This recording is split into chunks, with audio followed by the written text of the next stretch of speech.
Bonjour, vous avez certainement déjà eu la situation dans votre atelier ou lieu de travail où vous ne trouvez plus vos outils qui traînent un peu à droite et à gauche. Alors pour ceci, nous avons un panneau que nous allons accrocher ici derrière le mur avec un système de rainure que nous allons accrocher au panneau comme ceci. Alors voilà, c'est ceci qu'on va faire dans cette émission. Nous commençons avec les tablettes. Nous veillons à prévoir 18 mm pour fixer la tablette sur le rayonnage. Pour ce bricolage, nous utilisons un marteau, des clous sans tête, une latte de 18 mm et un peu de colle. Nous collons une latte de 16 mm sur 18 sur le bord de notre planche et nous la fixons en enfonçant quelques clous sans tête. Puis nous faisons pareil avec la seconde planche.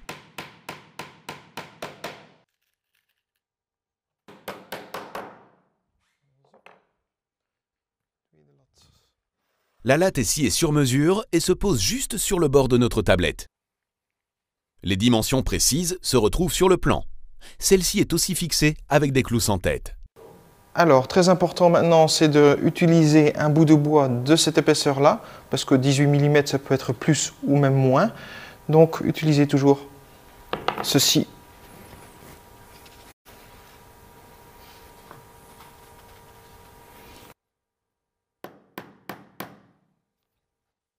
Réalisez quelques-unes de ces tablettes. Vous pouvez les scier ensuite sur mesure et conserver éventuellement une chute. Un nouvel agencement sur votre rayonnage est alors vite réalisé.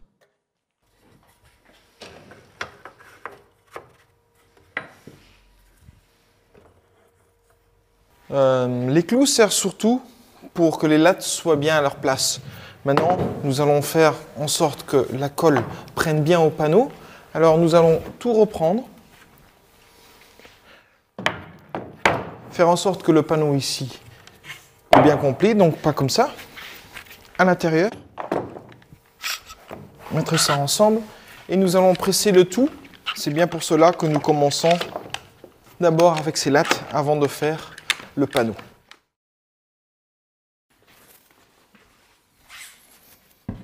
Alors nous allons commencer avec notre panneau. Tous les panneaux ici sont de 8 cm, mais ce qui est de plus important, c'est les 38 mm que nous allons laisser entre les deux lattes. Ceci dit, 2 MDF de 18, c'est 36, plus un peu d'écart, 2 mm, ça fait 38.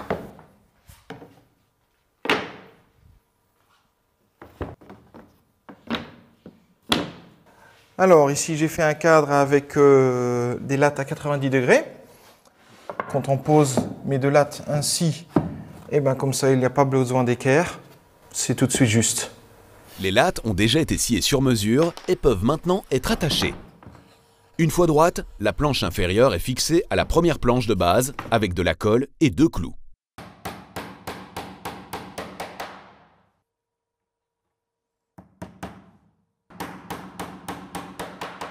J'ai fait des petites lattes de 38 mm, comme ça m'évite à chaque fois de mesurer. Et comme ça, quand on met la latte, eh ben, c'est toujours correct. Toutes les lattes sont collées et clouées sur la première planche de base de la même manière et avec le même espacement. La longueur de cette planche a été mesurée de manière à terminer précisément dans le haut.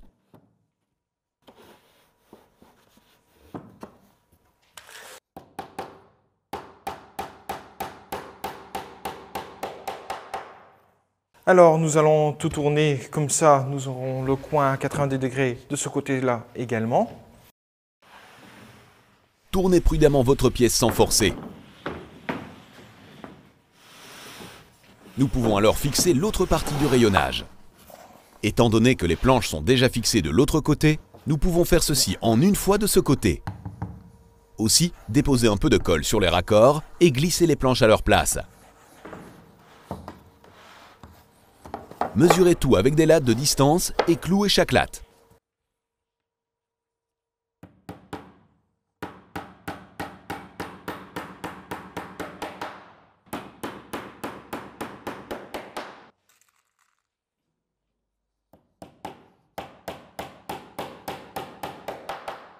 Comme vous voyez ici, il n'y a pas encore assez de stabilité dans le panneau. C'est pour cela que nous allons mettre un troisième. Pour les fixer, nous avons retourné le rayonnage et indiqué où doit se placer la latte. Celle-ci est à nouveau encollée et clouée. Alors maintenant, nous allons préparer le système pour accrocher le panneau au mur. Une latte toujours de 8 cm. Je vais prendre la bonne dimension. Un peu moins de la largeur de ceci. Des deux côtés. Nous prolongeons la ligne tracée avec une équerre. Puis, les deux lattes peuvent être sciées sur mesure.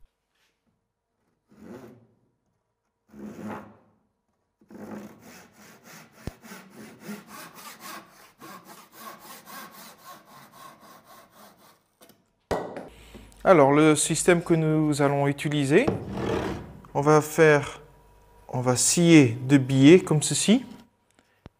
La première moitié va sur notre cadre, l'autre moitié va sur le mur. La scie, je l'ai réglée à 45 degrés. Mon guide à 1/3 de la pièce. Comme ça, on peut percer un trou du côté droit, mais aussi du côté gauche. Lors du sciage, utilisez une protection auditive et faciale. Suivez le guide et utilisez un accessoire pour guider la planche. Alors, notre système, nous allons fixer ceci contre le mur. Voilà. Puis, la deuxième latte qui est accrochée à notre panneau va s'épouser à ce niveau-là. Et comme ça, tout est bien fixé. À cette fin, vous utilisez un niveau d'eau, quelques chevilles et vis, un crayon, une perceuse sans fil et une perceuse à percussion. Alors, pour les deux lattes de construction, nous allons percer les trous. Pour la mèche, il faut choisir un peu plus grand que la vis. Comme ça, elle s'encoche bien dedans.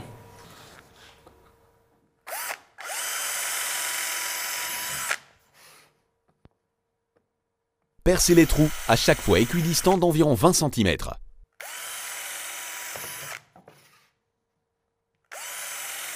Alors, pour notre système, bien faire attention que ceci s'applique sur le mur, ça sur le cadre.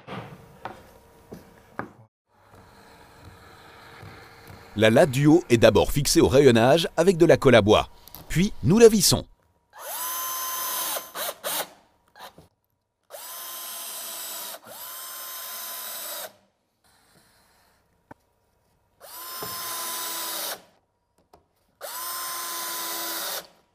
Alors, nous allons positionner le cadre. Je prends un repère par rapport à mon établi ici. Je vais dessiner les verticales pour le positionnement pour cette latte ici. Et je prends mon niveau.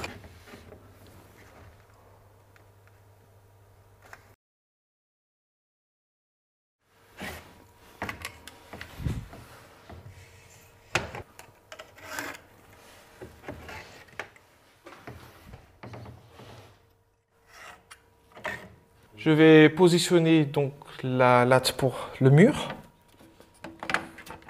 Faire en sorte que ce soit bien entre les deux lignes.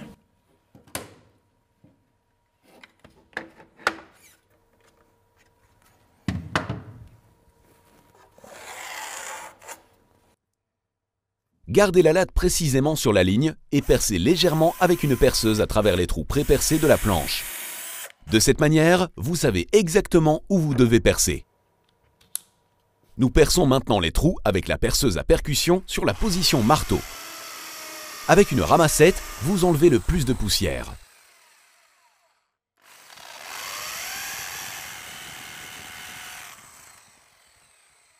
Enfoncez les chevilles à leur place et fixez les deux lattes avec une vis.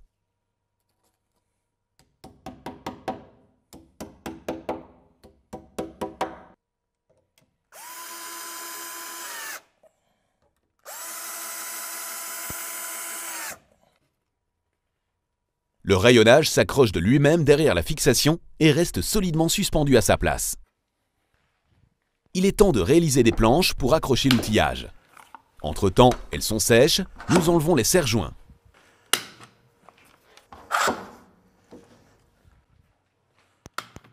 il est temps de faire nos petits supports. La grandeur, va se faire par rapport aux outils que l'on a. Et on est parti. Prenez l'outil pour lequel vous voulez fabriquer le rayonnage. Dans ce cas-ci, des tournevis. Disposez-les et veillez à une distance identique entre deux tournevis. Ceci donne le plus beau résultat. Indiquez l'extrémité de la plaque. Indiquez aussi les emplacements précis des tournevis. Sciez la plaque sur mesure. Une scie à dosseret procure une jolie coupe droite. Les bords du MDF sont tranchants, aussi brisez les angles en ponçant. Percez maintenant les perforations dans lesquelles les tournevis seront insérés tout à l'heure.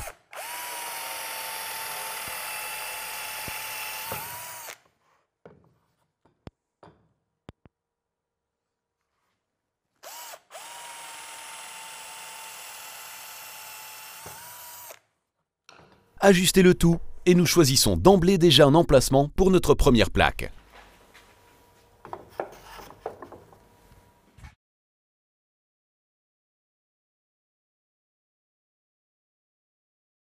Nous réalisons le second porte-outil sur mesure pour nos pinces. Ici aussi, vous disposez les pinces et vous indiquez où vous devez percer une ouverture.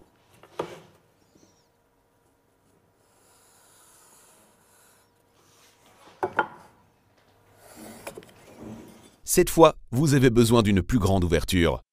Vous pouvez la réaliser avec un forêt à laser, une scie cloche ou une mèche à bois. Nous choisissons ici un forêt à laser. Une fois que la pointe de votre forêt a traversé votre planche, vous poursuivez par le dessous. Vous évitez ainsi que le bois se fendille.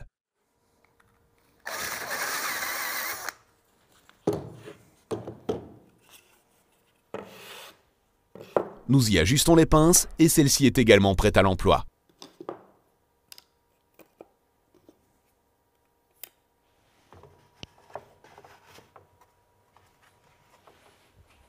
Alors, j'ai utilisé la mèche à bois, la mèche de Forstner. Il y a aussi ceci, une mèche à scie à cloche. Donc, on peut l'utiliser et retirer comme ça. Ça dépend, donc, la grosseur, l'épaisseur de vos outils, à vous de choisir. Nous procédons de la même façon pour les burins. Si vous possédez une tronçonneuse, vous pouvez aussi l'utiliser au lieu d'une scie à dosseret pour tronçonner les petits blocs. C'est au moins aussi droit et nettement plus rapide.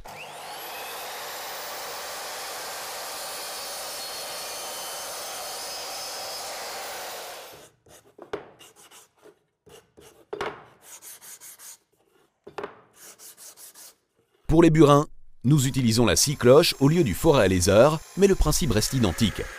Vous devez à nouveau pré-percer jusqu'à ce que votre forêt traverse le bloc, retourner le bloc et poursuivre de l'autre côté. Les burins ont aussi reçu leur remplacement. Il est temps de suspendre nos scies. Pour cela, nous réalisons un certain nombre de blocs plus petits dans lesquels nous allons insérer des tenons. Sciez d'abord un certain nombre de blocs sur mesure. Vous pouvez les scier en série sans crainte avec la tronçonneuse.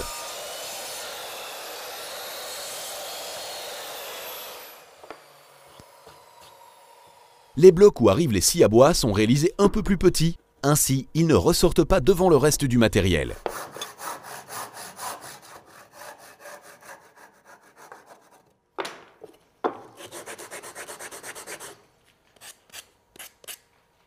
Indiquez le centre de l'avant du bloc. Ici s'insère tout à l'heure le tenon, nous perçons donc sur ce point.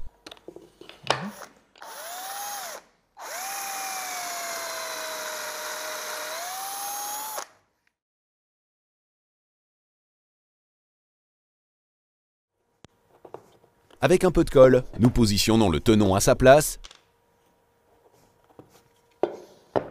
Et une fois sec, les scies peuvent se placer sur le côté.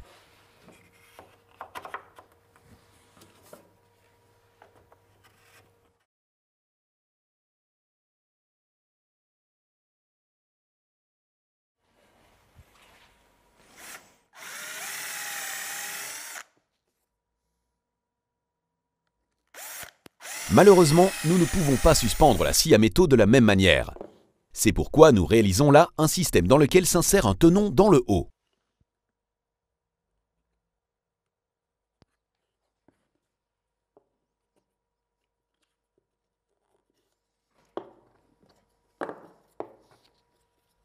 En suspendant ces deux tenons à une distance adéquate, notre scie à métaux se range aussi en sécurité. Maintenant, encore les marteaux. Pour cela, nous prenons un plus grand diamètre sur notre scie-cloche. Nous scions le trou comme ceci, de sorte qu'il reste une ouverture à l'avant du bloc. De cette manière, vous pouvez encore aisément insérer et retirer les marteaux du système. Nous pouvons même les placer tout en haut du tableau. Les limes reçoivent aussi leur propre bloc de suspension, tout comme le reste des pinces. Nous suspendons les clés, tout comme notre scie tout à l'heure, à nouveau avec des tenons. Ici, vous reportez les emplacements précis.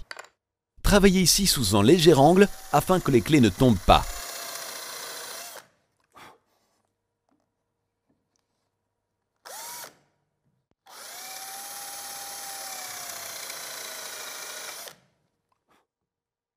Distillez un peu de colle dans les trous et insérez le tenon à sa place.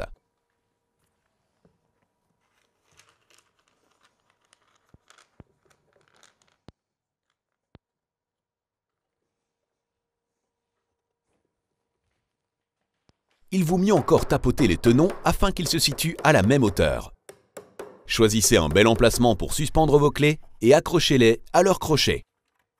Si vous le faites dans un certain ordre, vous retrouverez plus vite votre clé adéquate. Voilà, je vais mettre mon niveau. Maintenant, pour l'instant, je n'ai plus de place, mais mon panneau est tellement flexible qu'il n'y a aucun problème. Je vais déplacer mon marteau ici. Voilà.